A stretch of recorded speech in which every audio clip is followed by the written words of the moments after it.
পরকীয়া করতে গিয়ে কাপড়ও নষ্ট করেন। এখন তুমি বাসায় একা একা বসে আছো, তো যত্ন নিচ্ছে? যত্ন কিছু না, আমি খালি শুয়ে ঘুমাচ্ছি, শুয়ে আছে। চলে আসো না কেন, দেখে যাও আমাকে। হ্যাঁ, আমাকে দেখে যাও। আমিও তো চাই। জ্বর আক্রান্ত অবস্থায় পড়ে আছো এখন। আমি আসলে ইয়ে তো কেউ থাকে না কেন তোমার পাশে এখন? আসলে এসে দেখে যাও আমাকে। আসতে চাই। তোমাকে স্বপ্ন দেখতেছিলাম। জান, আমার উপর কেন রাগ করছে? আমার সাথে এত শ্রদ্ধা সম্মান নিয়ে কথা বলতো কেমন লাগে বলো, না তো আমি এখনই আসতাম। চলে আসো, এখন তো আসবে না বাসায়। তোমার গাড়ি নাই? না গাড়ি নাই, তুমি আসো না। কেউ আসবে না, এখন বাসায় মধ্যে একটু ঝান্ডাই আসছে আসতে। ঠিক আছে, এখন আসলে আমার রোজা থাকবে না। আরেকজনের বউয়ের জ্বরের সেবার হাত বাড়িয়ে দেওয়া সমাজ সেবক আসিফ নজরুল যে এখনো ভারতীয় জ্বর, চলুন তার আরো প্রমাণ দেখা যায়। আসসালামু আলাইকুম প্রিয় দর্শক শ্রোতা, আসিফ নজরুলকে নিয়ে সাংবাদিক ইলিয়াসের বিশেষ এপিসোড। এই এপিসোডে উঠে এসেছে আসিফ নজরুলের যত অপকর্ম কুকর্ম, এমনকি ধর্ষণের মতো ঘটনাও ঘটিয়েছেন আসিফ নজরুল। আসিফ নজরুল এই ধর্ষণে নারী সাপ্লাই দিত মোস্তফা সরোয়ার ফারুকী। মোস্তফা সরোয়ার ফারুকীকে উপদেষ্টা বানানোর জন্য আসিফ নজরুল কলকাঠি নেড়েছেন, এমনকি বাধ্য হয়েছেন মোস্তফা সরোয়ার ফারুকীকে উপদেষ্টা বানাতে। যদিবা আসিফ নজরুল বলেছিলেন যে মোস্তফা সরোয়ার ফারুকীর উপদেষ্টা হওয়ার বিষয়ে তিনি জানেন না, আসলে তিনি সব কিছুই জানতেন। মোস্তফা সরোয়ার ফারুকীকে উপদেষ্টা বানাতে বাধ্য হয়েছেন এই কারণে হুমকি দিয়েছিলেন মোস্তফা সরোয়ার ফারুকী আসিফ নজরুলকে সব ফাঁস করে দিবেন। আসিফ নজরুল আওয়ামী লীগ এবং ভারত বিদ্বেষী উপরে উপরে দেখালেও ভেতরে ভেতরে আওয়ামী লীগকে পুনর্বাসন এবং ভারতের এজেন্ডা বাস্তবায়নে কাজ করে যাচ্ছেন। সব উপদেষ্টার পেছন থেকে বঙ্গবন্ধুর ছবি সরালেও সবচাইতে বেশি সময় নিয়েছেন আসিফ নজরুল এবং বাধ্য হয়েছেন। তিনি বাধ্য না হলে সরাতেন না। পিনাক্ষী দাদা, সাংবাদিক ইলিয়াস, কনক সারোয়ার সহ আরও যারা সাহসী সাংবাদিক আছেন, তারা যদি এই প্রতিবাদ না করতেন, আসিফ নজরুলের পেছনে বঙ্গবন্ধুর ছবি থাকতই। চলুন কথা না বাড়াই, ভিডিওতে বিস্তারিত দেখে আসি। জান, আমার উপর কেন রাগ করছে? আমার সাথে এত শ্রদ্ধা সম্মান নিয়ে কথা বলতো কেমন লাগে বলো, না তো আমি এখনই আসতাম। ঠিক আছে, এখন আসলে আমার রোজা থাকবে না। জান, আমার উপর কেন রাগ করছে? আমার সাথে এত শ্রদ্ধা সম্মান নিয়ে কথা বলতো কেমন লাগে বলো, না তো আমি এখনই আসতাম। আমার জাস্ট বুকটা ভেঙে গেছে। এইভাবে মানুষ বিজয় উদযাপন করে? আসল নাম মোহাম্মদ নজরুল ইসলাম, যাকে আপনারা চেনেন আসিফ নজরুল নামে। মোহাম্মদ নজরুল ইসলাম নাম পাল্টে যেভাবে আসিফ নজরুল হয়েছেন, ঠিক একইভাবে খোলস পাল্টে এক এক সময় এক এক পাত্রে হাজির হয়েছেন। পাত্র আলাদা হলেও পাত্রী হিসেবে আসিফ নজরুল সবখানে ফিট। কতটা ফিট সেটা জানতে আজকের পুরো অনুসন্ধান। আসিফ নজরুল স্যার, তুমি আসলে কার? কথায় আছে প্রয়োজনীয়তায় উদ্ভাবনের জনক। আসিফ নজরুল স্যারকে নিয়ে আজকের অনুসন্ধানটাও প্রয়োজনের প্রেক্ষিতেই করতে হয়েছে। অনেক জরুরি ইস্যুর মাঝেও আসিফ নজরুল স্যারের ইস্যুটাকে প্রাধান্য দিতে হয়েছে, কারণ তার হাতে আমাদের ভবিষ্যৎ গড়ার দায়িত্ব দিয়েছি আমরা। ইতিহাস গড়ার পথে যাত্রা করা ট্রেনের চালক যদি ভুল পথে যাত্রা করে, তাহলে এই জাতি আর কখনোই গন্তব্যে পৌঁছতে পারবে না। আসিফ নজরুল ওরফে নজরুল ইসলামকে সামনে রেখে সুখের স্বপ্ন নিয়ে 18 কোটি যাত্রী যে ট্রেনে চেপে বসেছে, সেই ট্রেন ভবিষ্যতে কোন দিকে যাবে সেটা অনুমান করতে চালকের অতীত সম্পর্কে একটু জেনে আসা বাঞ্ছনীয়। আসিফ নজরুলের অতীত কেমন সেটা জানার আগে ভারতীয় গোয়েন্দা সংস্থা বাংলাদেশে কিভাবে তাদের অপতৎপরতা চালায় সেটা একটু বুঝে আসতে হবে। বাংলাদেশের রয়ের প্ল্যান অনুযায়ী মোট 3টি লেয়ার কাজ করে। প্ল্যান এ সরাসরি ভারতের পক্ষে ঘোষণা দিয়ে কাজ করা, যেটা গেল 15 বছর আওয়ামী লীগ এবং হিন্দুরা করেছেন। রাষ্ট্রীয় গুরুত্বপূর্ণ প্রতিষ্ঠানগুলোতে বড় বড় পদ পদবি নিয়ে এরা সরাসরি ভারতের এজেন্ডা বাস্তবায়ন করেছে বাংলাদেশে। এমনকি শেখ হাসিনা নিজে ঘোষণা দিয়ে ভারতের পক্ষে কাজ করার কথা স্বীকার করেছেন। আমরা ভারতকে যে দিয়েছি সেটা ভারত সারা জীবন মনে রাখবে। দ্বিতীয় লেয়ারে থাকা রয়ের সদস্যরা কাজ করে গোপনে। তারা সরাসরি ভারতের পক্ষে কথা না বললেও ভারতীয় দূতাবাসের সাথে তাদের সার্বক্ষণিক যোগাযোগ রেখে ভারতের প্রয়োজনে সবকিছু করে থাকে। তৃতীয় লেয়ারে থাকা রয়ের সদস্যরা সবচেয়ে ভয়ঙ্কর। এদেরকে সাধারণ দৃষ্টিতে দেখে মনে হবে প্রচণ্ড ভারত বিরোধী, কিন্তু গোয়েন্দাদের প্রথম দুটি লেয়ার যখন অকৃতকার্য হয় তখন সবশেষ লেয়ারটি কৌশলে দাঁড়িয়ে যায়। আর এই লেয়ারে যারা থাকে তাদের পরিচয় যখন প্রকাশ পায় তখন আসলে কিছুই করার থাকে না, যে কারণে এদের ব্যাপারে অতি সাবধানী হওয়া অত্যন্ত জরুরি। এই শ্রেণীর ভারতীয় এজেন্টদেরকে সবচেয়ে বেশি কৌশলী হতে হয়, কারণ তাদেরকে ডুয়েল রোল প্লে করে দুই পক্ষকেই খুশি রাখতে হয়। এই ধরনের গোয়েন্দা এজেন্ট নির্বাচনে ভারতীয় গোয়েন্দাদের কিছু সুনির্দিষ্ট চাহিদা থাকে। এসব ক্ষেত্রে যারা অমি চেতনাধারী, দুশ্চরিত্র, ইসলাম বিদ্বেষী এমন ধরনের সব ব্যক্তিদেরকে বাছাই করা হয়। অন্তরে আওয়ামী চেতনা লালন করলেও প্রকাশ্যে তাদেরকে বিপরীত রূপে আত্মপ্রকাশ করানো হয়। এ ধরনের এজেন্ট তৈরিতে 1 যুগ 2 যুগ আবার কখনো তারও বেশি সময় লেগে যায়, যাতে তাদের পেছনের ইতিহাস মানুষ ভুলে যায়। দেখতে কিছুটা নিষ্পাপ, শ্রুতিমধুর, বাকপটু গোছের এসব এজেন্টদেরকে দিয়ে কখনো কখনো সাধারণ ভারত বিরোধীদের চাইতেও কঠোর ভাষায় ভারতকে আক্রমণ করানো হয়, যা দেখে মনে হবে এরা প্রচণ্ড ভারত বিরোধী। আর এভাবেই তাদেরকে ভারত বিরোধী শিবিরে ধীরে ধীরে জনপ্রিয় করে তোলা হয়। এবং অত্যন্ত যৌক্তিক কারণে আজকে ভারতের বিরুদ্ধে আমাদের স্বাধীনতার ডাক দিতে হবে, ভারতের বিরুদ্ধে আমাদের সার্বভৌমত্বের ডাক দিতে হবে। আসিফ নজরুল ভারতের সেই দীর্ঘমেয়াদী প্ল্যান সি এর অংশ কিনা সেটা বুঝতে আমাদেরকে আরও 32 বছর পেছন থেকে শুরু করতে হবে। 19 জানুয়ারি 1992। 1975-এর 15ই আগস্ট থেকে 1981 সাল পর্যন্ত 6 বছর ভারতীয় মগজ ধোলাইয়ের পর দেশে ফেরেন শেখ হাসিনা। শেখ হাসিনা দেশে ফেরার 15 দিনের মাথায় জিয়াউর রহমানকে হত্যা করে ভারত। জিয়াউর রহমান যেভাবে আন্তর্জাতিক মহলের কাছে জনপ্রিয় হয়ে উঠছিলেন তাতে ভারতের মাথা ব্যথার কারণ হয়ে দাঁড়ায়, যে কারণেই তাকে হত্যা করে এরশাদকে ক্ষমতায় বসানো হয়। এদিকে প্রধানমন্ত্রী হিসেবে শেখ হাসিনাকে প্রস্তুতির কাজও চলতে থাকে। 1990 সালে এরশাদের পতনের পর ভারতের ইচ্ছে ছিল শেখ হাসিনাকে প্রধানমন্ত্রী বানানোর, কিন্তু 1991 সালের নির্বাচনে সবাইকে অবাক করে দিয়ে বাংলাদেশের মানুষ বেগম খালেদা জিয়াকে প্রধানমন্ত্রী নির্বাচিত করেন। 1991 সালে খালেদা জিয়া প্রধানমন্ত্রী হবার বছর না ঘুরতেই শুরু হয় ভারতের প্রথম চক্রান্ত। 1992 সালের শুরুতেই শুরু হয় দেশকে বিভাজনের মুখে ঠেলে দেওয়ার প্রথম ভারতীয় অভিযান। ভারতীয় চর জাহানারা ইমামকে সামনে রেখে প্রতিষ্ঠা করা হয় 71-এর ঘাতক দালাল নির্মূল কমিটি এঘাদানিক। শুরু হয় বিভাজনের রাজনীতি। শেখ মুজিবের সময়ে কথিত যুদ্ধাপরাধের মীমাংসিত একটি বিষয়কে সামনে এনে পুরো জাতিকে স্বাধীনতার পক্ষ আর বিপক্ষের 2 ভাগে ভাগ করে দেওয়া হয়। সার্বভৌম রাষ্ট্রের সংবিধানকে বৃদ্ধাঙ্গুলি দেখিয়ে তৈরি করা হয় কথিত গণ আদালত, এবং সেই আদালতে বিচারিক কার্যক্রম পরিচালনা করা হয়। রাষ্ট্রের বিচার ব্যবস্থাকে চ্যালেঞ্জ করার অপরাধে খালেদা জিয়া সরকার জাহানারা ইমাম সহ 24 জনের বিরুদ্ধে একটি রাষ্ট্রদ্রোহ মামলা করেন। নিশ্চয়ই ভাবছেন অনুসন্ধানের কোথা থেকে কোথায় যাচ্ছি। আসলে এত কিছু বলার কারণ, যাকে নিয়ে অনুসন্ধানের শুরু করেছে সেই আসিফ নজরুলের আসল পরিচয় খুঁজে বের করতেই এত কিছু বলা হচ্ছে। 1992 সালে খালেদা জিয়ার সরকার প্রথম ভারতের যে ষড়যন্ত্র রুখে দিয়েছিলেন, সেই ষড়যন্ত্রের উদ্যোক্তাদের মধ্যে অন্যতম ছিলেন জাহানারা ইমাম, শাহরিয়ার কবির, মুনতাসির মামুন এবং ভারতীয় গুপ্তচর আসিফ নজরুল। জাহানারা ইমামকে প্রধান আসামি করে খালেদা জিয়ার সরকার যে রাষ্ট্রদ্রোহ মামলাটি করেছিল, সেই মামলার অন্যতম একজন আসামি ছিলেন আমাদের আজকের আসিফ নজরুল ওরফে মোহাম্মদ নজরুল ইসলাম। এই যে আসিফ নজরুল এখন নাম করা কলাম লেখক, তাকে নিয়োগ করা হলো। আপনারা জেনে খুশি হবেন আসিফ নজরুলের আদর্শিক গুরুর নাম জনাব শাহরিয়ার কবির। শাহরিয়ার কবির যখন সাপ্তাহিক বিচিত্রার সম্পাদক, আসিফ নজরুল ছিলেন তার প্রধান সেনাপতি। ভারতের এজেন্ডা বাস্তবায়নে ভারতের প্রধান সেনাপতির ভূমিকায় ছিলেন শাহরিয়ার কবির। শাহরিয়ার আসিফদের যৌথ প্রযোজনায় ভারতীয় মিশন বাস্তবায়নের কাজ যখন তুঙ্গে, তখন ভারতীয় ষড়যন্ত্রের 20 দাঁত ভেঙে দিতে উল্কার মতো ছুটে আসে এক উজ্জ্বল নক্ষত্র। আমরা ভারতকে দেখিয়ে দেব ইনশাআল্লাহ, এই পৃথিবীতে বাংলাদেশের সবচাইতে বড় দুশ্মন ভারত। সবচাইতে বড় দুশ্মন কে?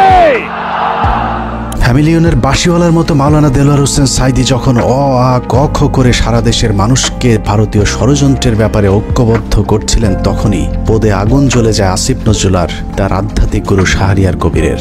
আমি আল্লাহর নামে কসম করে বলছি, আল্লাহ তোমার জাতের কসম, তোমার ইজ্জতের কসম, তোমার সম্মানের কসম, 1971 সনের 1 ফোঁটা পানি বা কাদা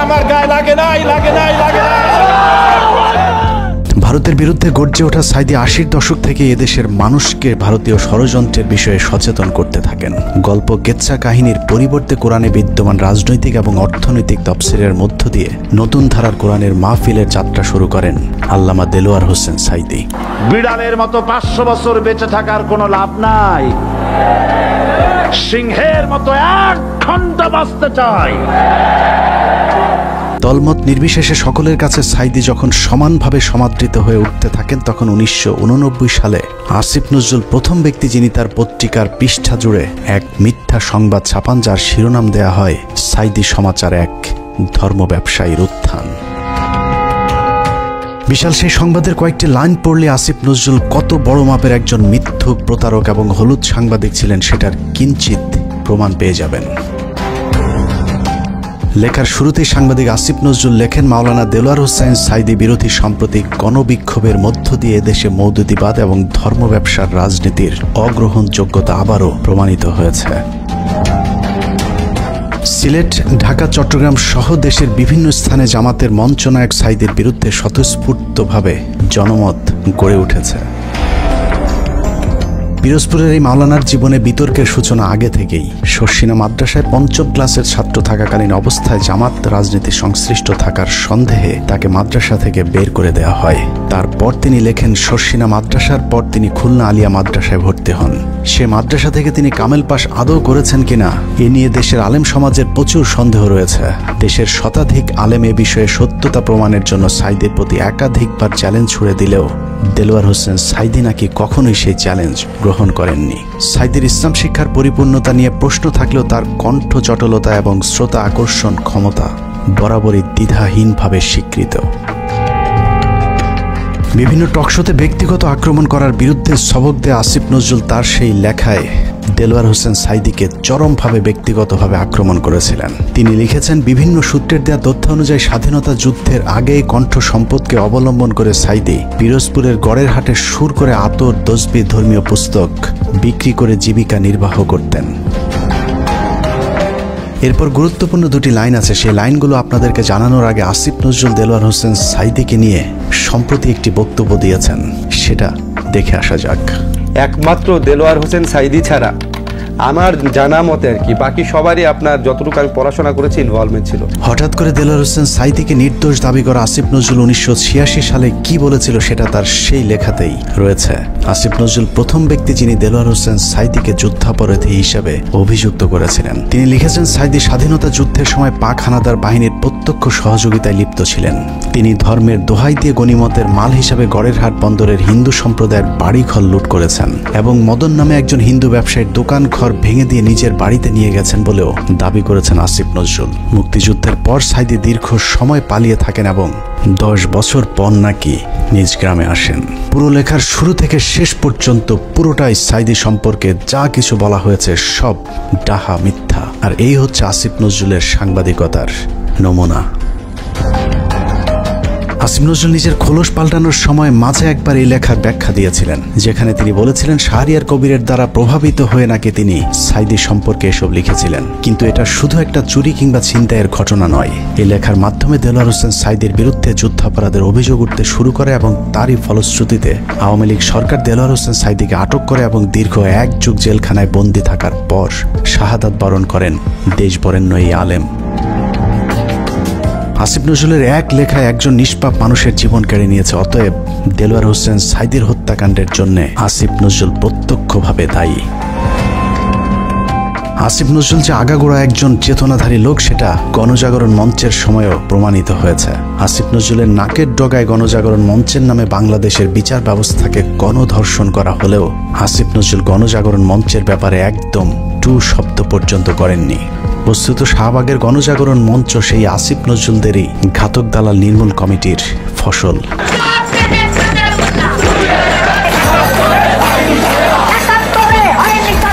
আসিফ নজরুলের কাঁধে দেয়া ভারতীয় ষড়যন্ত্রের প্রথম অ্যাসাইনমেন্ট শেষ হয়েছে। আসিফ নজরুল নিজেকে পাল্টে এখন ভারত বিরোধী আর আওয়ামী বিরোধী প্রমাণের চেষ্টা করে যাচ্ছেন। মাঝে হজ করে এসেছেন, রোজাও রাখেন, রোজার মাঝে পরকিয়া করতে গিয়ে কাপড়ও নষ্ট করেন। এখন তুমি বাসায় একা একা বসে আছো, তো যত্ন নিচ্ছে? সব নিয়ে কিছু না, আমি এখানে শুয়ে ঘুমাচ্ছি, শুয়ে আছে। চলে আসো না কেন, দেখে যাও আমাকে। হ্যাঁ আমাকে দেখে যাও। আমিও তো চাই। জ্বর আক্রান্ত অবস্থা পড়ে আছো এখন। আমি আসলে ইয়ে তো কেউ থাকে না কেন তোমার পাশে এখন? আসো, এসে দেখে যাও আমাকে। আসতে চাই। পুরাতন স্বপ্ন দেখতেছিলাম। জান আমার বউ কেন রাগ করছে আমার সাথে? এত শ্রদ্ধা সম্মান নিয়ে কথা বলতো কেমন লাগে বলো, নাহলে তো আমি এখনই আসতাম। চলে আসো, এখন তো আসবে না বাসায়। তোমার গাড়ি নাই? না গাড়ি নাই। তুমি আসো না, কেউ আসবে না এখন বাসার মধ্যে, একটু ঝামেলা লাগছে আসতে। আচ্ছা ঠিক আছে। এখন আসলে আমার রোজা থাকবে না। আরেকজনের বউয়ের জ্বরে সেবার হাত বাড়িয়ে দেওয়া সমাজসেবক আসিফ নজরুল যে এখনো ভারতীয় জ্বর, চলুন তার আরো প্রমাণ দেখা যাক। রমনা বটমূল সারা দেশে সিরিজ বোমা হামলা, নারায়ণগঞ্জ গ্রেনেড হামলা থেকে শুরু করে বাংলাদেশে ভারতীয় গোয়েন্দা সংস্থার যে কটি বড় চক্রান্ত হয়েছে তার মধ্যে একটি 21শে আগস্ট গ্রেনেড হামলা।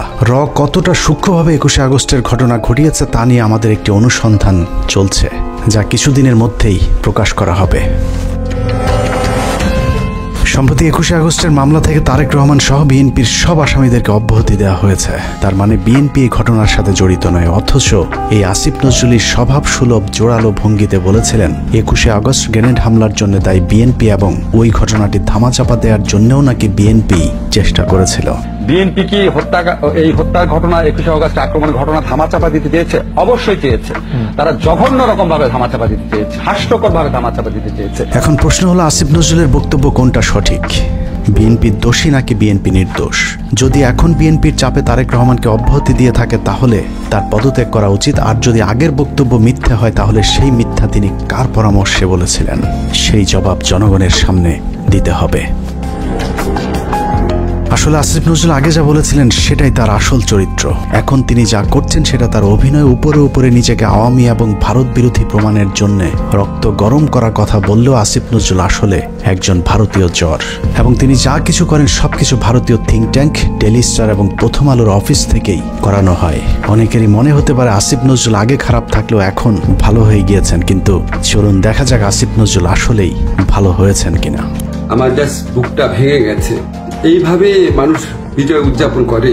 আপনার পলিটিক্যাল অপোনেন্টের উপর আপনার রাগ থাকতে পারে, আপনার পুলিশের উপর রাগ থাকতে পারে, এই জন্য এইভাবে নির্বিচার হামলা করা হবে। 5 তারিখ বিজয়ের পর আসিফ নজরুলের প্রথম ভিডিও বার্তা ছিল আওয়ামী লীগের প্রতি সমবেদনা জানিয়ে। আওয়ামী লীগকে বাঁচাতে তার কাকুতি দেখে মনে হয়েছে নিজ দলের নির্যাতিত মানুষের পক্ষে দাঁড়িয়েছেন আসিফ নজরুল। অথচ তার কয়েক ঘন্টা আগেও প্রায় 2000 মানুষকে নির্মমভাবে হত্যা করেছে এই আওয়ামী লীগেরই সন্ত্রাসীরা। একটা ঘটনা যেন আর না ঘটে। আমার প্রতি যদি আপনাদের বিন্দুমাত্র ভালোবাসা থাকে, যাদের ভালোবাসা থাকে, তারা এই কাজ করবেন না। আসিফ নজরুল সেই উপদেষ্টা যার কার্যালয় থেকে শেখ মুজিবের ছবি নামাতে সবচেয়ে বেশি সময় লেগেছে। আসিফ নজরুলের বাসায় প্রায় 2 মাস পালিয়েছিলেন সামন্তলাল সেন, যিনি জ্বালাও পোড়াও নাটকের মূল হোতা। আসিফ নজরুল তার চাচা শ্বশুর জাফর ইকবালকে আটক না করে দেশ থেকে পালিয়ে যেতে সুযোগ করে দিয়েছেন। অথচ 5 তারিখের 1 সপ্তাহ আগে যিনি আন্দোলনকারী ছাত্রদেরকে পাকিস্তানি রাজাকার বলে সরকারকে ছাত্র হত্যায় উস্কে দিয়েছিলেন। আসিফ নজরুল খুনের মামলার আসামি আনোয়ার হোসেন মঞ্জুকে পুলিশ আটক করার 1 ঘন্টার মাথায় ছেড়ে দিতে বাধ্য করেছিলেন। এই ঘটনায় আসিফ নজরুল তার এক সাংবাদিক বন্ধুর মাধ্যমে 5 কোটি টাকা নগদ ঘুষ নিয়েছিলেন। ঘটনাটি তদন্ত করলেই বেরিয়ে আসবে আসিফ নজরুলের তদবিরে আনোয়ার হোসেন মঞ্জু ছাড়া পেয়েছিলেন কিনা। অথচ মঞ্জুর ইত্তেফাক পত্রিকা গেল 15 বছর হাসিনার দালালি করেছে এবং আন্দোলনের সরাসরি ছাত্রদের বিরুদ্ধে অবস্থান নিয়েছিল ইত্তেফাক পত্রিকা। আসিফ নজরুল সেই উপদেষ্টা যার ইশারায় সাবের হোসেন চৌধুরী সহ একের পর এক আওয়ামী লীগের হত্যা মামলার আসামিরা জামিনে ছাড়া পাচ্ছেন। সূত্র জানিয়েছে প্রতিটি জামিনে আসিফ নজরুল মোটা অঙ্কের টাকা নিচ্ছেন। সব শেষ, ঝিনাইদহের বিচারক জামিন দিতে না চাইলে তাকে ছুটিতে পাঠানোর ভয় দেখিয়ে ঝিনাইদহের আওয়ামী লীগের সাবেক এমপিকে জামিন দিতে বাধ্য করেন আসিফ নজরুল। ঝিনাইদহে নাশকতা ও হত্যা মামলায় গ্রেপ্তার আওয়ামী লীগের সাবেক 2 সংসদ সদস্যকে অন্তর্বর্তীকালীন জামিন দিয়েছে আদালত। আসিফ নজরুলের চাপে বিভিন্ন থানায় মামলা নিতে গড়িমসি করছে পুলিশ। কারণ আসিফ নজরুল গণহারে আসামিদের বিরুদ্ধে মামলা না দেওয়ার জন্য আওয়ামী লীগের পক্ষে দাঁড়িয়েছিলেন। তার দাবি শত শত মানুষের বিরুদ্ধে মামলা দেয়া যাবে না। অথচ আন্দোলনের সময় আওয়ামী লীগের হাজার হাজার সন্ত্রাসীরা ছাত্র হত্যায় অংশ নিয়েছিল। অথচ আসিফ নজরুল গণহারে মামলার বিপক্ষে। ঢালাও মামলার একটা খুব মারাত্মক মানে একটা প্রকোপ দেশে দেখা দিয়েছে, এটা আমাদেরকে অত্যন্ত বিব্রত করে। এরই মধ্যে যেসব হত্যা মামলা হয়েছে তার অধিকাংশ আসামিকে ধরার কোনো তৎপরতা নেই। প্রায় সবখানে আওয়ামী লীগের লোকজন যেভাবে বুক ফুলিয়ে ঘুরে বেড়াচ্ছে তাতে মনে হচ্ছে এ যেন দেখার কেউ নেই। 15ই আগস্ট জাতীয় দিবস বাতিল করা হয়েছিল, সেই রায় স্থগিত করা হয়েছে আসিফ নজরুলের নির্দেশে। সবচেয়ে ভয়ঙ্কর বিষয় হলো যে ছাত্রদের প্রতিনিধি হিসাবে আসিফ নজরুল উপদেষ্টার পদ বাগিয়ে নিয়েছেন, সেই ছাত্রদের কতজন জুলাই হত্যাকাণ্ডে নিহত হয়েছিলেন তাদের সংখ্যাও এখন পর্যন্ত সঠিকভাবে গণনা করা হয়নি। যারা আহত হয়েছিল তাদেরও খোঁজ নিচ্ছে না সরকার। উন্নত চিকিৎসার অভাবে আহত অনেকে মৃত্যুর দিকে এগিয়ে যাচ্ছে, অথচ আগস্টেই বলা হয়েছিল তাদেরকে উন্নত চিকিৎসার জন্য বিদেশে পাঠানো হবে। বাস্তবে এখন পর্যন্ত একজনকেও বিদেশে পাঠানো হয়নি উন্নত চিকিৎসার জন্য। আমার সেই শরীরে আমি কি করতে পারবো? তার হাত নাই, সেই শরীরে কি করতে, তার পা নাই, তার এখানে দেখেন চোখে অনেক গুলি আছে। আমার এলাকাতে আমার ছোট ভাই আমার একসাথে আন্দোলন করছে, ওর মাথার ভিতরে এখনো 2টা গুলি আছে। ও কি করবে? আমাদের পুনর্বাসনের একটা ব্যবস্থা করা উচিত। কি করতেছে টাকা তো কি করতেছে ওগুলো? আমরা কি উন্নয়নের, আমরা কি দেশ সংস্কারের অংশ না? এদেরকে এইভাবে অমূল্য, এদেরকে টিস্যু হিসাবে এখন ফেলে দেওয়া হয়েছে। টিস্যু, এরা এখন টিস্যু। আমিও আন্দোলনে ছিলাম, হয়তো আল্লাহ আমার শরীর সুস্থ রাখছে, আমি আল্লাহর কাছে লাখো শুকরিয়া করি। কেন লাখো শুকরিয়া করি জানেন? কারণ কি আমি যদি গুলি খেতাম, আমি যদি আহত হইতাম, কেউ দেখতে আসতো না আমাকে, কেউ দেখতে আসতো না আমাকে। আজকে এদের প্রত্যেকটি আজকে এখানে দাঁড়ায় তাদেরকে আন্দোলন করতে হচ্ছে। কেন তারা আন্দোলন কেন করবে? বিডিআর হত্যাকাণ্ডের মূল রহস্য উদ্ঘাটনে একটি কমিশন গঠন করার কথা থাকলেও সেটা এখনো পর্যন্ত করা হচ্ছে না। জানা যায় আসিফ নজরুলের প্রভাবে আটকে আছে বিডিআর হত্যাকাণ্ডের তদন্ত কমিটি গঠন। আমি major Mohammad Zahidi Ahsan Habib, retired, BDR হত্যাকাণ্ডের একজন প্রত্যক্ষদর্শী। বহুদিন আগে থেকে শুনে আসছি বিডিআর হত্যাকাণ্ডের পুনর্বিচার শুরু হবে, কিন্তু আজ পর্যন্ত কোনো অগ্রগতি দেখতে পাইনি। এই পিলখানা হত্যাকাণ্ড, যে পিলখানা হত্যাকাণ্ডের সাথে সরাসরি আওয়ামী সরকার বা ভারতীয়রা জড়িত ছিল, সেই পিলখানা হত্যাকাণ্ডের বিচারের কোনো অগ্রগতি এখনো নাই। গত 4 মাস 4টি ডেট পড়ার পরেও তারা মুক্তি পায় নাই। কোর্ট বিভিন্ন অজুহাতে জামিন শুনানি দীর্ঘায়িত করছেন। এদিকে পিলখানা হত্যাকাণ্ডে বলির পাঠা বিডিআর জওয়ানদের মামলায় 5 তারিখের পর 3টি জামিন শুনানি হয়েছে। প্রথমটিতে আসিফ নজরুল পিপি নিয়োগ দেওয়ার সময় পায়নি, দ্বিতীয় শুনানির একদিন আগে পিপি নিয়োগ দেওয়া হলেও পিপি নাকি মামলার নথি দেখার সময় পাননি, আর তৃতীয় শুনানিতে নথি পড়ার জন্য আরও কয়েকদিন সময় চেয়েছেন রাষ্ট্রপক্ষ। এভাবেই হাইকোর্ট দেখানো হচ্ছে দেশপ্রেমিক জওয়ানদেরকে। 5 তারিখের পর এরই মধ্যে 2 জন বিডিআর জওয়ানের জেলখানায় রহস্যজনক মৃত্যু হয়েছে। এতে বিডিআরের অন্য সদস্যরাও আতঙ্কে আছেন বিডিআর হত্যাকাণ্ডের ঘটনা ধামাচাপা দিতে তাদেরকেও ধীরে ধীরে অসুস্থতার নামে হত্যা করা হতে পারে। একইভাবে তারেক রহমানের মামলাগুলোতেও নানাভাবে জটিলতা তৈরি করে রাখা হয়েছে। এখনও লুৎফুজ্জামান বাবরকে ছাড়ার কোনো খবর নেই। এক মহান দেশপ্রেমিক সেনা কর্মকর্তা মেজর জেনারেল রেজ্জাকুল হায়দারকে এখনো মামলার দোহাই দিয়ে জেলে আটকে রাখা হয়েছে। দেখে মনে হচ্ছে আসিফ নজরুল আর প্রথম আলোর জন্যই ছাত্ররা স্বাধীনতা এনেছিল। এখনো কয়েক হাজার আলেম জেলখানায় বন্দী, কৃত্রিম জটিলতা সৃষ্টি করে তাদের জামিন শুনানির সুযোগও দেওয়া হচ্ছে না। ডিজিটাল সিকিউরিটি অ্যাক্টের মামলায় হাসিনা সরকারের আমলে যারা জেলে গিয়েছিলেন তাদের অধিকাংশ এখনো পর্যন্ত জেলখানায় বন্দী আছেন। ভাবুন তো, তাদের জন্য কি স্বাধীনতা আসেনি? এখন প্রশ্ন হলো, বিদ্রোহী সরকারের বিদ্রোহী কাজী নজরুল ইসলামের ভূমিকায় অবতীর্ণ হওয়া আসিফ নজরুল তাহলে করছেটা কি? চলুন দেখা যাক আসিফ নজরুল কি করছে। 17 মে 2021। রাষ্ট্রীয় গুরুত্বপূর্ণ নথি অনুমতি ছাড়া ছবি তোলা ও সংগ্রহের অভিযোগে প্রথম আলোর জ্যেষ্ঠ প্রতিবেদক রোজিনা ইসলামকে শাহবাগ থানায় সোপর্দ করেছে স্বাস্থ্যসেবা বিভাগ। সাংবাদিক রোজিনা ইসলামকে কারাগারে পাঠিয়েছে ঢাকার সিএমএম আদালত। বাংলাদেশের ইতিহাসে প্রথমবারের মতো জাতীয় সংবাদপত্রের একজন সাংবাদিক চুরির দায়ে আটক হয়েছিল। চোরের নাম প্রথম আলোর সাংবাদিক রোজিনা ইসলাম। স্বাস্থ্য খাতের লুটপাট আর দুর্নীতির সাথে জড়িত রোজিনাকে মনে করা হয় স্বাস্থ্য খাতের মাফিয়া। রোজিনার ভাগ ছাড়া স্বাস্থ্য মন্ত্রণালয়ে কোনো প্রকল্প বাস্তবায়ন করা একদম অসম্ভব। মন্ত্রণালয়ে রোজিনার চেয়ে তার ভাই আর স্বামীর ক্ষমতা নাকি আরও অনেক বেশি। স্বাস্থ্য মন্ত্রণালয়ে কেউ তার কথার বাইরে গেলেই তার বিরুদ্ধে নিউজ করার হুমকি দিয়ে ঠান্ডা করে রাখা হয়। তাকে দিয়ে স্বাস্থ্য মন্ত্রণালয়ের সব স্বার্থ উদ্ধার করে থাকে প্রথম আলোর মতিউর রহমান। কিন্তু কথায় আছে চোরের 10 দিন গৃহস্থের একদিন। বারবার ধান খেয়ে যাওয়া ঘুঘু রোজিনাকে বধ করা হয় 17 মে 2021 সালে। সচিব সাহেবের পাশে যে রুম আছে সেই রুমে তো ফাইল টাইল রাখা আছে। ওই রুমে ঢুকে ওই ফাইলের ছবিগুলো তুলতেছিল এবং কিছু ফাইল উনি নিজে নিয়েছিল। মন্ত্রণালয়ের একটি সূত্র জানিয়েছে পুলিশ রোজিনাকে কাজের লোক মনে করে আটক করেছিল। কাজের লোকের মতো দেখতে রোজিনা কেন ফাইল ঘাটাঘাটি করছেন এটা চোখে পড়তেই পুলিশ তাকে আটকায়। পুলিশের কাছে বারবার নিজেকে সাংবাদিক পরিচয় দিলেও রোজিনার বেশভূষা দেখে পুলিশ তা বিশ্বাস করেনি।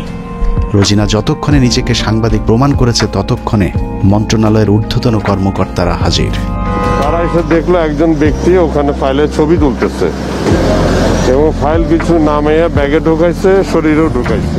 রোজিনার পাজামার নিচ থেকে বের করা ফাইল দেখে সচিব উপসচিবদের মাথা ঘুরতে থাকে, কারণ এই ফাইল এমন এক চুক্তির যে চুক্তি বাংলাদেশ সরকার আমেরিকা এবং ভারতকে না জানিয়ে চীনের সাথে করেছিল। ভারতকে টাকা দিয়ে ফাইজারের টিকা না পেয়ে চীনের সিনোফার্মের টিকা কেনার চুক্তি করে বাংলাদেশ। সেই খবরেই ক্ষিপ্ত হয় ভারতীয় প্রথম আলো কর্তৃপক্ষ।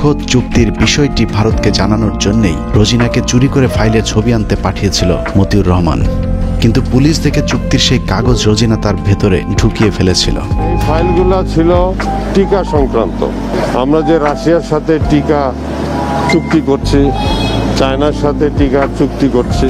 গ্যারান্টি দিয়ে বলে রাখলাম প্রথম আলো রোজিনা সচিবালয় থেকে ফাইল চুরি করেছিল এবং এখানে এক ফোঁটাও মিথ্যে নেই। অথচ উপদেষ্টা হিসেবে আসিফ নজরুল প্রথম কার্যদিবসে রোজিনার মামলাটি খারিজ করে দেওয়ার আশ্বাস দেন। পরদিন মামলাটি খারিজ হয়ে যায়। প্রায় 3 বছর পর অফিসিয়াল সিক্রেটস অ্যাক্টে করা মামলা থেকে অব্যাহতি পেয়েছেন প্রথম আলোর বিশেষ প্রতিনিধি রোজিনা ইসলাম।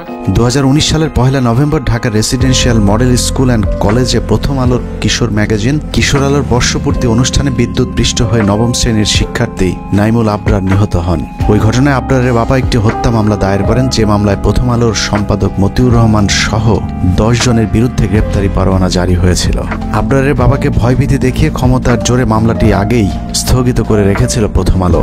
যাবতীয় মুভমেন্ট তাদের দ্বারা নিয়ন্ত্রিত ছিল। আমি যেটা মনে করি যে এর দায়ভার কিশোর আলোকে অবশ্যই নিতে হবে। সুপ্রিম কোর্টের একটি সূত্র জানিয়েছে আসিফ নজরুলের নির্দেশে পুরো মামলাটি খারিজ করে দেওয়ার প্রক্রিয়াও প্রায় চূড়ান্ত করেছেন। আসিফ নজরুল আর মাস 2 আইন উপদেষ্টা হিসেবে থাকলে প্রথম আলোর নামে আর কোনো মামলা আদালতে অবশিষ্ট থাকবে না। এখন প্রশ্ন হলো, আসিফ নজরুল কি শুধুই প্রথম আলোর সাংবাদিকদের বাঁচানোর জন্য উপদেষ্টা হয়েছেন? উনি কি জানেন এদেশে কত সাংবাদিক আওয়ামী লীগের বিরুদ্ধে কথা বলার কারণে দেশ ছেড়েছেন? এই প্রতিবেদন লেখা পর্যন্ত আইন মন্ত্রণালয়ের একজন পিয়নও আমাদের কাউকে ফোন করার সময় পায়নি। উল্টো প্রথম আলোর বিরুদ্ধে আমরা কোনো কথা বললেই মতির পক্ষে হামলে পড়েছেন আসিফ নজরুল সহ তার কিছু উচ্ছিষ্টভোগী। আমি স্পষ্ট বলতে চাই যে প্রথম আলো পত্রিকা তাদের সামনে,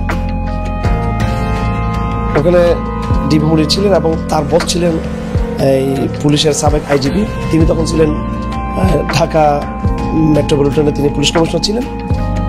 তো ওনারা আমাকে একটু মনে করছিলেন হুজুর টাইপের মানুষ, হাবাগুবা টাইপের হতে ভাবছিলেন। হাত করার পরই আমাকে একটু দূরে দাঁড় করেছিলেন। ওখান থেকে আমি পরিষ্কার দেখতে পাচ্ছিলাম যে প্রথম আলো পত্রিকার আমাদের সামনে লেখা, এবং শিরোনামটা আমি দেখে ফেললাম। ওখানে লেখা আছে যে আমেরিকান এমবেসি ও ভারতের দূতাবাসে আক্রমণের পরিকল্পনায় চট্টগ্রাম থেকে এই জঙ্গিদেরকে গ্রেপ্তার, একদম হেডলাইন এটা। তো এরপর ধারাবাহিক যে ঘটনা ঘটলো, এই আমাকে রাতের গভীরে জিজ্ঞাসাবাদ করা হতো, বিভিন্ন সময় থেকে নিয়ে জিজ্ঞাসাবাদ করা হতো। আমার সাথে আমার স্কুলের আরও 2জন টিচার ছিলেন, কখনো সম্মিলিত কখনো একা একা আমাদেরকে জিজ্ঞাসাবাদ করা হতো। আমার সাথে যেটা করছে সেটা আমি দেখছি যে ওনারা বিভিন্ন জিজ্ঞাসাবাদের সময় বিভিন্ন মিডিয়ার সাথে তারা পুরো আলাপ। প্রথম আলোর বিরুদ্ধে নিরীহ মানুষকে জঙ্গি সাজানোর অভিযোগ নিয়ে 15 মিনিটসের পক্ষ থেকে একটি অনুসন্ধান করা হয়েছিল। গুরুতর সেই অভিযোগ তুলে ধরার পর আসিফ নজরুল প্রথম ব্যক্তি যিনি প্রথম আলোর পক্ষে ফেসবুকে পোস্ট করেছিলেন। একই অনুসন্ধানে ভারতীয় রয়ের সদস্য কালবেলার সন্তোষ শর্মার বিরুদ্ধেও গুরুতর সব অভিযোগ করেছিল বাংলাদেশের শীর্ষস্থানীয় কয়েকজন আলেম। সেই ঘটনাকে কেন্দ্র করে ভুক্তভোগীরা কালবেলা কার্যালয়ে অভিযোগ দিতে চাইলে আসিফ নজরুল তথ্য মন্ত্রণালয়কে চাপ দিয়ে বিক্ষোভকারীদের বিরুদ্ধে একটি বিজ্ঞপ্তি দেন। তথ্য মন্ত্রণালয় সেই বিজ্ঞপ্তি দেওয়ার পর আসিফ নজরুল সেই বিজ্ঞপ্তি শেয়ার করে আমাদেরকে হুমকি দেন, যদিও সংশ্লিষ্ট মন্ত্রণালয়ের উপদেষ্টা নাহিদ ইসলামও সেই বিজ্ঞপ্তি শেয়ার করার প্রয়োজন মনে করেননি। প্রশ্ন হলো, আসিফ নজরুলের আগ বাড়িয়ে কেন সেই বিজ্ঞপ্তি শেয়ার করতে হলো? আসিফ নজরুল এবং প্রথম আলোর প্রভাব কতটা শক্তিশালী সেটা বুঝতে দুটি ঘটনা তুলনা করা যাক। ডক্টর মোহাম্মদ ইউনূসের সরকার গঠনের পর ব্রিগেডিয়ার জেনারেল এম শাখাওয়াত সরকারের মুখপাত্রের ভূমিকায় ছিলেন। এটা অনেক বড় পার্টি এবং I have lot of respect for Awami League. বঙ্গবন্ধুর স্বপ্ন ছিল নষ্ট করবেন না, এটা আপনার নষ্ট করার কোনো অধিকার নাই। পার্টিকে রিঅর্গানাইজ করেন, একটা পলিটিক্যাল পার্টির মতো যেভাবে থাকে, ইলেকশন আসলে ইলেকশন কন্টেস্ট করবেন। আওয়ামী লীগের পক্ষে শাখাওয়াতের এক বক্তব্যে মন্ত্রণালয়ে ছাড়তে হয়েছে প্রভাবশালী এই উপদেষ্টাকে। এবার চলুন প্রথম আলো আর আসিফ নজরুল কত শক্তিশালী সেটা দেখা যাক। 5টা মিনিটের লেগে তুই খালি একটু আয়া পর, তোরে মাইরা আমি ঘুমামু ভাই, আমার ঘুম হয় না, তোরে মাইরা ঘুমামু, তুই একটু আয় ভাই, তুই নিশুজা না, তোর মায়ে ঘুমায়, তোর মায়ে। নাটক, চলচ্চিত্রের মাধ্যমে পরকীয়া, সমকামিতা থেকে শুরু করে ইসলাম বিদ্বেষ, সমাজ ধ্বংসের অন্যতম মাস্টার মাইন্ড মোস্তফা সরোয়ার ফারুকী। মোস্তফা সরোয়ার ফারুকী সংস্কৃতি উপদেষ্টা হিসেবে শপথ নেয়ার পর দেশের শতভাগ মানুষ তীব্র প্রতিবাদ জানিয়েছিল। তারপরেও ফারুকীকে সরানো যায়নি, কারণ আসিফ নজরুল এবং প্রথম আলোর যুগ্ম সম্পাদক আনিসুলের অনেক পুরাতন নারী সাপ্লায়ার মোস্তফা সরোয়ার ফারুকী। আসিফ নজরুল দাবি করেছেন তিনি ফারুকের উপদেষ্টা হবার বিষয়ে কিছুই জানেন না, কিন্তু আমাদের হাতে আসা তথ্য বলছে আসিফ নজরুল ফারুকীর অনেক পুরাতন বন্ধু। প্রায় এক যুগ আগে ফারুকী এবং তিশার বিয়েতে হাতে গোনা যে কজন মানুষ দাওয়াত পেয়েছিলেন, আসিফ নজরুল সেই ভাগ্যবানদের মধ্যে একজন। মোস্তফা সরোয়ার ফারুকীর মন্ত্রণালয়টিও আসিফ নজরুলের নিজে ছেড়ে দেয় মন্ত্রণালয়। এবার প্রশ্ন আসতে পারে, ফারুকীর সাথে আসিফ নজরুলের সম্পর্ক আছে, ঠিক আছে, কিন্তু প্রথম আলোর সাথে ফারুকীর সম্পর্কটা আসলে কি? এটাই আজকের অনুসন্ধানের সবচেয়ে গুরুত্বপূর্ণ বিষয়। আসিফ নজরুলের মতো হানি ট্র্যাপে পড়ে যারা প্রথম আলোর হয়ে কাজ করতে বাধ্য হন, তাদের জন্য প্রথম আলোর সবচেয়ে বড় ফাঁদ হচ্ছে মেরিল প্রথম আলো, এবং সেই সাথে সম্প্রতি যোগ হয়েছে চরকি নামে আরেকটি প্রথম আলোর ওটিটি প্ল্যাটফর্ম। চরকি নামক ওটিটির চক্করে ফেলে বিভিন্ন নায়িকার মডেলদের ক্যারিয়ার গড়ে দেওয়ার লোভ দেখে আসিফ নজরুলদের মতো খদ্দের সংগ্রহ করে প্রথম আলো। নায়িকা মডেলদের সাথে বিশেষ মুহূর্তের ভিডিও ধারণ করে আজীবনের জন্য জিম্মি করা হয় রাষ্ট্রের বিভিন্ন গুরুত্বপূর্ণ পদে থাকা ব্যক্তিদেরকে। এই ফাঁদ তৈরিতে সবচেয়ে গুরুত্বপূর্ণ ভূমিকা পালন করে রেদওয়ান রনি আর মোস্তফা সরোয়ার ফারুকী, যার আড়ালে থেকে সব কলকাঠি নাড়েন প্রথম আলোর সাংবাদিক আনিসুল হক। মোস্তফা সরোয়ার ফারুকীর মতো একজন লম্পট কিভাবে উপদেষ্টা হলেন সে বিষয়ে সিদ্দিকুর রহমানকে প্রশ্ন করা হয়েছিল। প্রশ্ন করতে অভিনেতা সিদ্দিকুর রহমান বলেন, সবই ভারতের খেলা। রিহাবে ছিল ফারুকী, এটা তো জানি আমি, যখন রিহাবে ছিল তো অহংকার খাইনিও জানি আমি। এটা ইউনিভার্সাল ট্রুথ। সালারা দেখবি যে মানুষটাকে 90% মিডিয়ার মানুষ তাদের বিরোধী, 10% তার পক্ষের লোক পাওয়া যাবে কিনা সন্দেহ, সেই মানুষটা আমি পুরো অবাক হয়ে গেলাম। সরে তার বানাইছে প্রথম আলো, এটা তো প্রথম আলো, বেসিক্যালি প্রথম আলো, বুঝছি, এই লিস্টটা প্রথম আলো। উইকিপিডিয়ার তথ্য অনুযায়ী ট্রান্সকম গ্রুপের মালিকানাধীন মিডিয়া স্টার লিমিটেডের অধীনে প্রথম আলোর মাধ্যমে পরিচালিত চরকি নামক প্রতিষ্ঠানটির প্রধান পরিচালনা কর্মকর্তা রেদওয়ান রনি, আর চরকিতে সবচেয়ে বেশি কন্টেন্টের যোগানদাতা মোস্তফা সরোয়ার ফারুকী। নারী খেকো আনিসুল, ফারুকী আর রনি, 3 মাফিয়ার হাতে জিম্মি হয়ে আছে বাংলাদেশের মিডিয়া জগৎ। প্রথম আলো চক্রের ফাঁদে পা দিয়ে অনেক অভিনেত্রী অন্ধকার জগতে জড়িয়েছে, আবার যারা তাদের ফাঁদে পা দিতে রাজি হয়নি তাদেরও ক্যারিয়ার ধ্বংস হয়ে গিয়েছে। তো আজকাল তো দেখা যাচ্ছে শেখ হাসিনার তারাইয়া যেই জিনিসটা হয়েছে, সেখানে সেই উপদেষ্টারা মানে উচ্ছিষ্ট করছে দেশটাকে। যেমন ফারুকীর জন্য যখন এই ডক্টর ইউনূস বাইরে গেল, রাস্তাঘাট ভাইঙ্গা মানে শেখ হাসিনার মতে তার ভয়দায় হতে যাচ্ছে, সে নির্লজ্জভাবে নতুন উপদেষ্টাদের সাথে শপথ নিয়ে চাকরি করা শুরু করলেন, একদিনও চাকরি মিস করেন নাই। এই ফারুকী তো একটা সময় দেখতাম গাঞ্জা ছাড়া কিছু খায় না, হ্যাঁ, তারপরে তার একটু উন্নত হইলো অপি করে চাই না, তার আগে বন্যার সাথে ছিল, তার আগে যে গান গাইছে কালী মহিলাটা ভুলে গেছে নামটা, ভুলে গেছে। তারপরে সে এতটাই অমঙ্গলজনক ছিল যে তার ভাই ব্রাদাররা যে প্রথম 4 জন তো জীবন এরা জীবন, আমরা যখন শুটিং করতেছি আশুতোষ জন্য বাইনোকুলার, তিন্নিকে ওরা যৌন হয়রানি এবং তাকে শারীরিকভাবে মানসিকভাবে এতটাই ভারাক্রান্ত করছিল। আমরা মামুন আমাকে বলছে যে আপনার আশুতোষ শুটিংটা বন্ধ করে দিই, এবং একাধারে তো আমি তো গাঁজা খেতে দেখছি, পরবর্তীতে শুনলাম তিনি ফারুকী রিহাদ করে আসছে। এটা আমার কথা না, এটা একদম আপনারা যারা ভীষণভাবে ওনার সাথে সম্পৃক্ত সিদ্দিক ওরা এখনো বলতেছে যাচ্ছে গেল। এই ফারুকির কর্মকাণ্ড শুনবেন। আমি রাজীব নামে ওদের তখন বাচ্চাটা 69-এর সময় একটা এডি খারাপ একটা কথা বলছে, আমি বললাম যে এই কথাটা তোমার মুখে মানায় না, তুমি কেন বললে যে এখান থেকে শিখছে। আমি উদাহরণস্বরূপ ওইখানকার এডি দিয়ে বললাম তোজু এইটা ওইটা ওইটা। ফারুকি এতটাই মানে তখন গান্ধার তোজে বুঝলা গেছে গে সবই, দরজা আটকাইয়া সব এডিগুলো রেখে আমাকে মাঝখানে এমন অপমান করলো, তোজু এরকম সেরকম সেরকম। আমি না হতভম্ব হয়ে গেলাম। ওর এইটুকু মাথা ছিল না তখন, নন ম্যাট্রিক বা ম্যাট্রিক হইলে যা হয়, পড়াশোনার তো মানে গদ বাঁধা কিছু নেই। পোটেনশিয়াল কি দিছে, 3 সাম 4 সাম, তারপরে মানে যা তা আর কি। আবার আমারটা সময় পরকিয়া, এখন আমার প্রেমের কথা বলতে পারে, বলতেই পারে। তো আগে বলবো আপনারা উচ্ছিষ্ট করেন না দেশটাকে। ফারুককে আমি মেনে নিলাম, অনেক শিল্পী তোমাকে বাধাই দিয়েছে। এভাবে প্রথম আলো কেন্দ্রিক এক সিন্ডিকেট গড়ে উঠেছে মিডিয়া পল্লীতে, যাদেরকে সুবিধা দিতে আসিফ নজরুলের মাধ্যমে ফারুকিকে উপদেষ্টা বানিয়েছে প্রথম আলো। যে কারণে হানি ট্র্যাপের শিকার আসিফ নজরুল সারা জীবন গণতন্ত্রের পক্ষে কথা বলেও গোটা দেশের মানুষের মতামতকে উপেক্ষা করে ফারুকিকে উপদেষ্টা করে রাখতে বাধ্য হন। বর্তমান সরকারের প্রথম আলো চক্রের আরেক গুরুত্বপূর্ণ সদস্য প্রধান উপদেষ্টার প্রেস সেক্রেটারি শফিকুল আলম। 5 আগস্টের আগে কখনো শফিকুলের নাম কেউ শুনেছেন কিনা তার সন্দেহ আছে। তারপরেও 15 বছর হাসিনার বিরুদ্ধে চুপ থাকা শফিকুল হঠাৎ করেই রং পাল্টে হয়ে গেলেন বিদ্রোহী সাংবাদিক। ডক্টর মোহাম্মদ ইউনূসের ভারত বিরোধী পলিসির কারণে শফিকুল আলম এখন ভারতের বিরুদ্ধে কথা না বললেও তিনি সরকারের ভেতরে বসেই ভারতের এজেন্ডা বাস্তবায়ন করছেন। 5 আগস্টের 4 দিন পর 9 তারিখে বাংলাদেশে হিন্দু নির্যাতনের মিথ্যে অভিযোগ তুলে শাহবাগে হিন্দুদের যে সমাবেশ হয়েছিল, সেই সংবাদ এএফপিতে প্রচার করে তিনি প্রথম বাংলাদেশে হিন্দু নির্যাতনের বিষয়টি আন্তর্জাতিক স্বীকৃতি দিয়েছিলেন, যে বিষয়টি তিনি ফেসবুকে পোস্ট করেছেন। এছাড়া রাহুল আনন্দের বাড়িতেও আন্দোলনকারীরাই নাকি অগ্নি সংযোগ করেছে এমন মিথ্যা গুজবও তিনি তার ফেসবুকে ছড়িয়েছিলেন। ডক্টর ইউনূসের আদেশ মান্য করতে ইদানিং শফিকুল হিন্দুদের উপর নির্যাতনের বিষয়টি অস্বীকার করলেও প্রেস সেক্রেটারি হবার আগ পর্যন্ত তিনি হিন্দু নির্যাতনের মিথ্যা গুজব তার ফেসবুকে প্রচার করেছেন, যা এখনও তার ফেসবুক ওয়ালে গেলে পাওয়া যায়। শফিকুলের আসল পরিচয় জানতে তার কিছু পুরাতন ফেসবুক পোস্ট দেখলেই চলবে। 2020 সালে শেখ মুজিবের ব্যবহৃত জিনিসের প্রদর্শনীতে গিয়ে মুজিবের পছন্দের কালো কোট পরে ছবি পোস্ট করেছিলেন শফিক। অতীতে আওয়ামী প্রীতি এবং ইসলাম বিদ্বেষী এরকম অনেক পোস্ট রয়েছে শফিকুলের ফেসবুকে। 5 তারিখের পরেও অভ্যাসজনিত কারণে নিজের মুজিব প্রেম এবং ইসলাম বিদ্বেষী চিন্তার বহিঃপ্রকাশ ঘটছে তার বিভিন্ন লেখনীতে। 5 তারিখ শেখ মুজিবের মূর্তি ভাঙার ভিডিও শেয়ার করে শেখ মুজিবকে ইন্ডিপেন্ডেন্ট হিরো আখ্যা দিয়েছিলেন কথিত আওয়ামী বিরোধী সাংবাদিক শফিকুল আলম।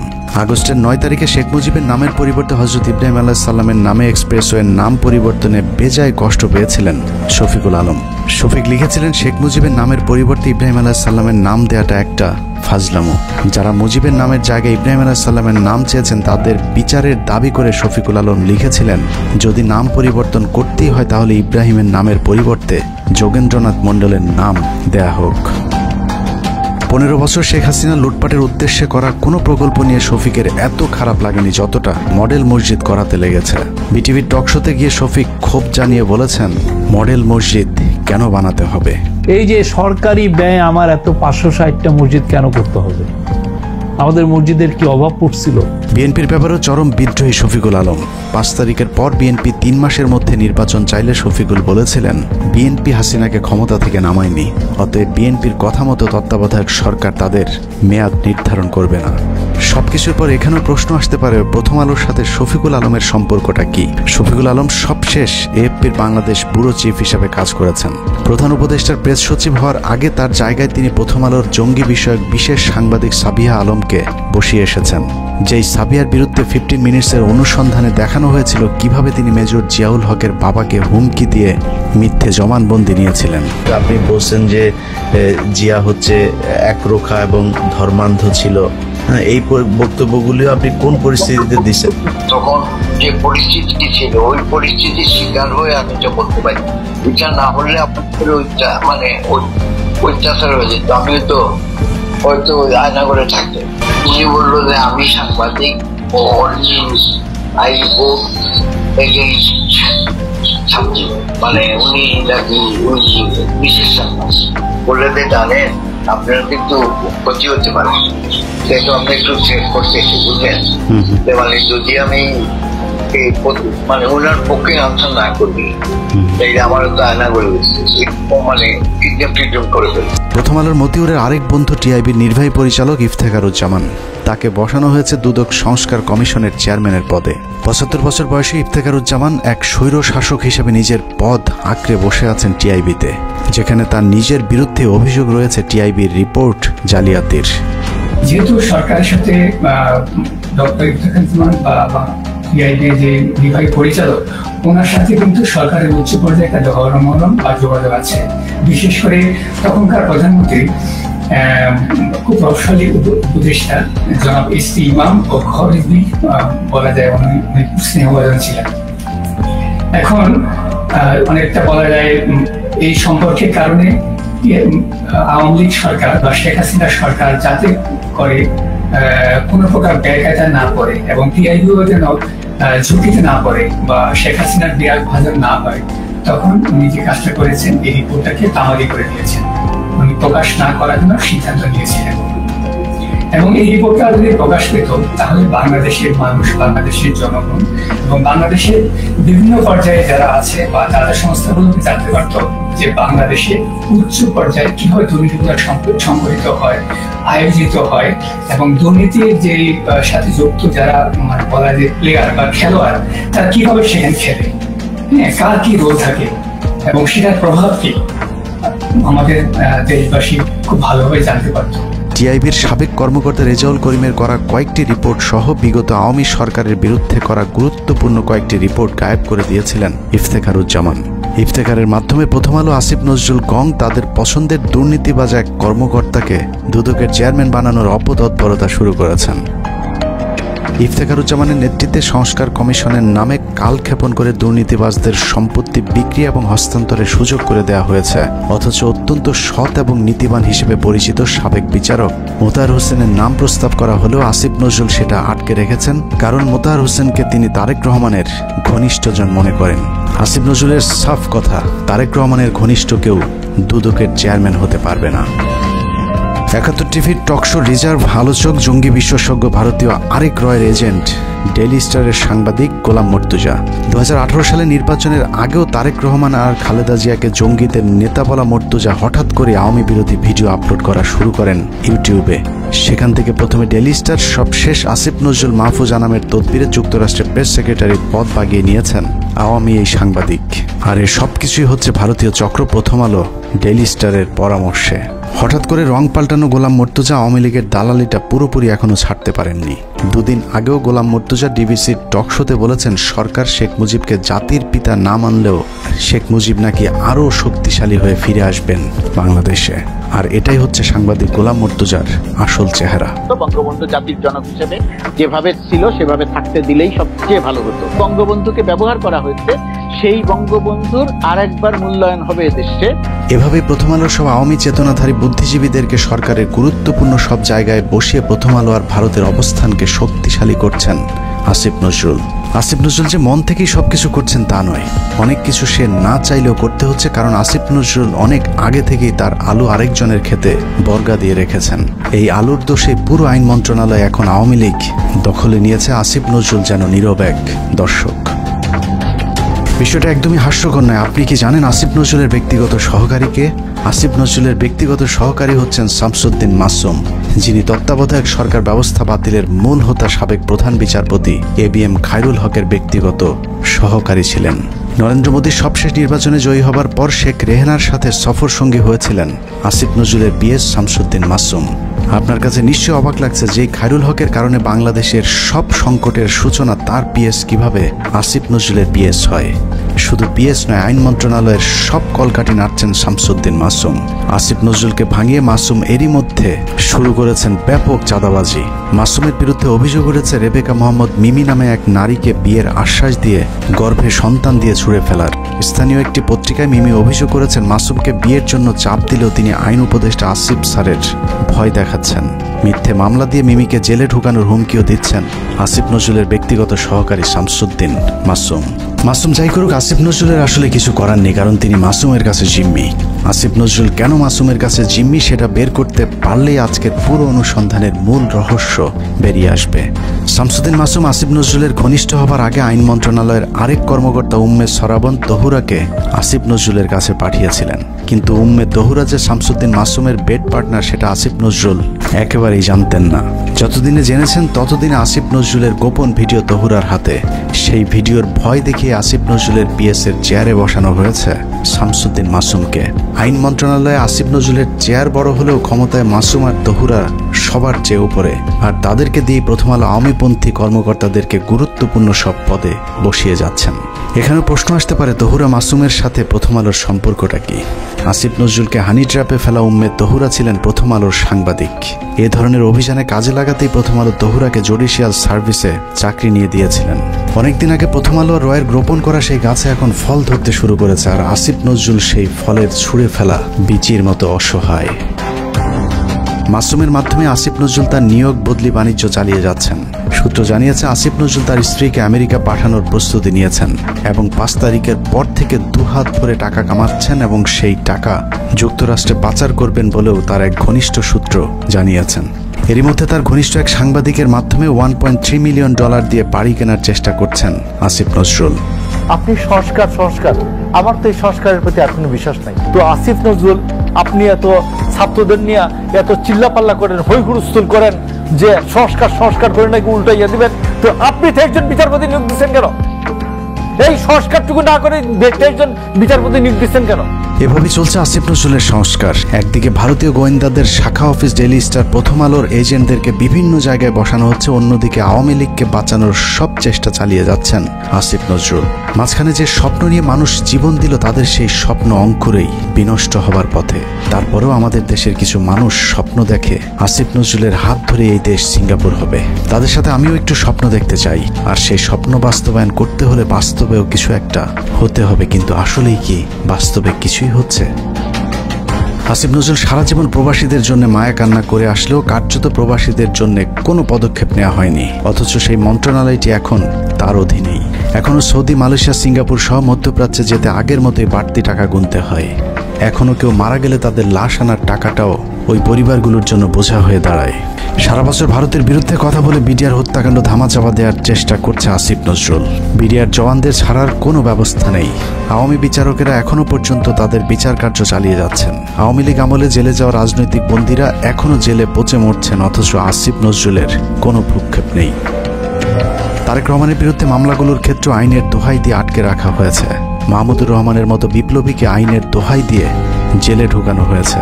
কথায় কথায় আইন শেখানো আসিফ নজরুলকে উত্তর দিতে হবে কোন আইনে শেখ হাসিনাকে ক্ষমতা থেকে সরানো হয়েছে।